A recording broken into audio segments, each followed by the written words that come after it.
جب دعا اور کوشش سے بات نہ بنے تو فیصلہ اللہ پر چھوڑ دو۔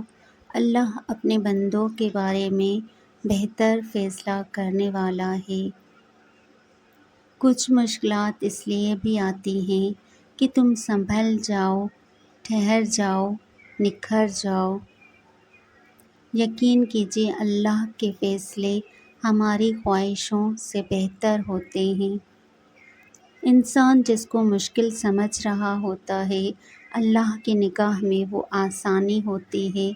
انسان جس کو سزا سمجھتا ہے در حقیقت وہ عطا ہوتی ہے۔ اللہ سے شدت سے دعا کر رہے ہو نا، لیکن ابھی تک قبولیت نہیں ہوئی تو اداس مت ہو۔ ایک تو اللہ تمہیں مانگتا دیکھ کر خوش ہو رہا ہے، دوسرا وہ تمہیں بہترین وقت پر دینا چاہتا ہے۔ تم یقین کے ساتھ دعا کرتے رہو، قبولیت ضرور ملے گی۔ جب تکلیفیں حد سے بڑھنے لگ جائیں تو جان لینا بہت قریب ہے اللہ کی مدد۔ جب سہنے کی ہمت بالکل ختم ہو جائے تو جان لینا انعام ملنے کا وقت آن پہنچا ہے۔ تھوڑا صبر کیجیے، وہ اللہ بہت جلد تمہاری چاہ تمہارے نصیب میں لکھ دے گا۔ سورہ یوسف کو اگر دھیان سے پڑھیں تو ایک خوبصورت سبق ملتا ہے۔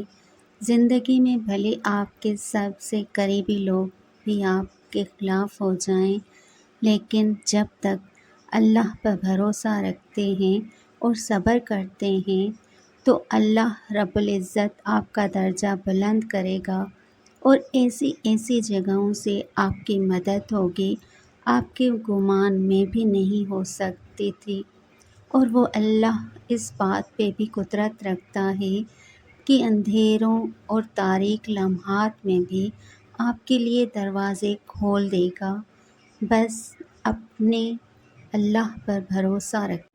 جب دکھ شدت اختیار کر جائیں تب بولنے کی غلطی مت کرنا۔ یہ صبر کے لمحات ہوتے ہیں، ایسے لمحے جب اللہ آپ کے ساتھ ہوتا ہے، اور جب اللہ ساتھ ہوتا ہے تو وہ انسان کو فرش سے عرش تک پہنچا دیتا ہے۔ یہ موقع گنوانے کا نہیں، سب کچھ پانے کا ہوتا ہے۔